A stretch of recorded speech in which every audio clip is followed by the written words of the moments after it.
Reza Aslan is a well-known Muslim author. He's been on Bill Maher multiple times, and he's a scholar, specifically a scholar for religion.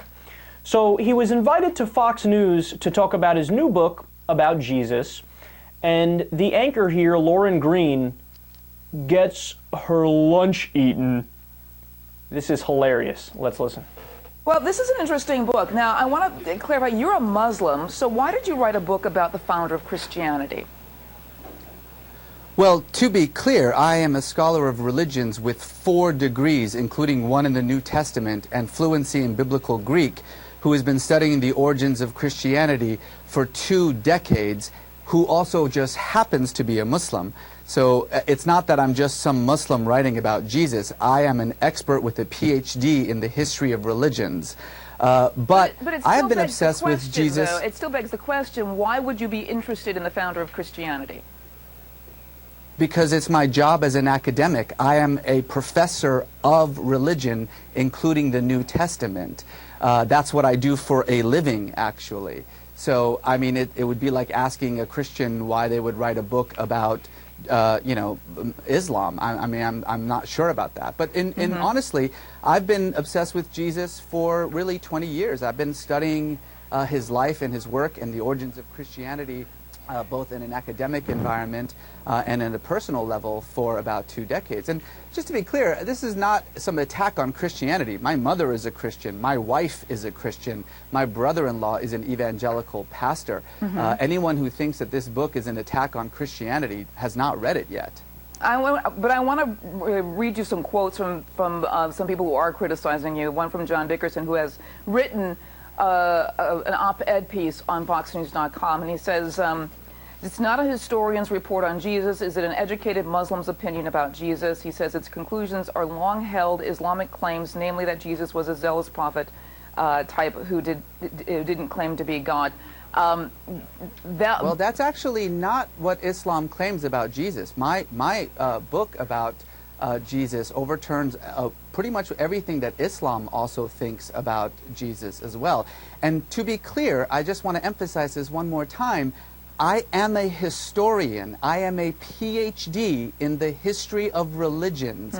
This isn't a Muslim opinion. This is an academic work of history, not about the Christ or about Christianity for that matter. It's about a historical man who walked the earth 2,000 years ago in a land that the Romans called Palestine.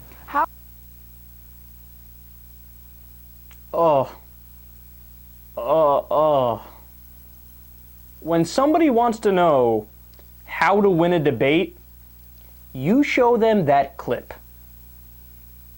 Oh, he fucked him up bad. Oh, that hurts, man. In the middle of that, I'm like,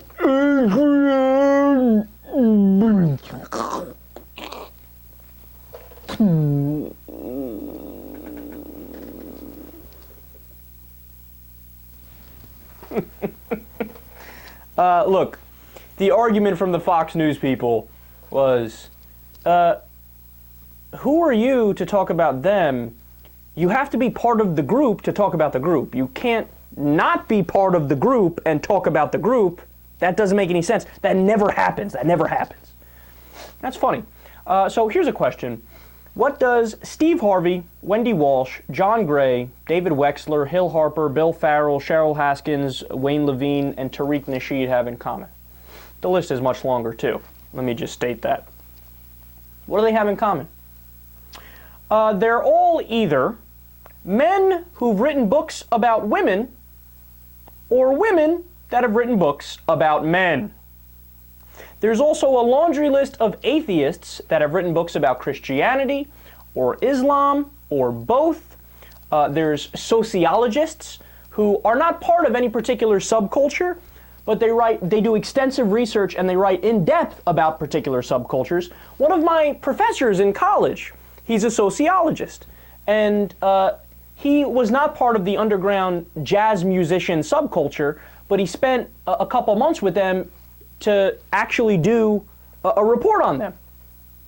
So it's interesting, Fox News doesn't invite on any of those people to chastise them for their writings. But, hey, you're not part of the group. You're a woman, but you're writing about men. How does that make sense? You're not part of the group. You can't possibly do it.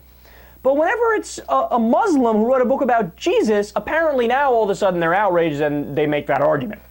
Funny how that works, right? Only when it's the Muslim they criticize. What's awesome is that, Fox expected, all they knew was, okay, it's a Muslim guy, and he wrote a book about Jesus called Zealot. So Fox expected a guy in traditional Muslim garb with a militant attitude from like Hezbollah or something to make his cause look ridiculous, and that's why they invited him on air. I've seen articles since this came out. Slate released one. People are criticizing the book, and they haven't even read it. They admit that they didn't read it. They just saw it was a Muslim who wrote a book about Jesus. They're like, oh, I can't have it. No, it's crazy. We're talking about the Muslims. And Muslim and crazy. No, what you have is a scholar that destroyed a Fox News host and made her look like a little lost puppy dog.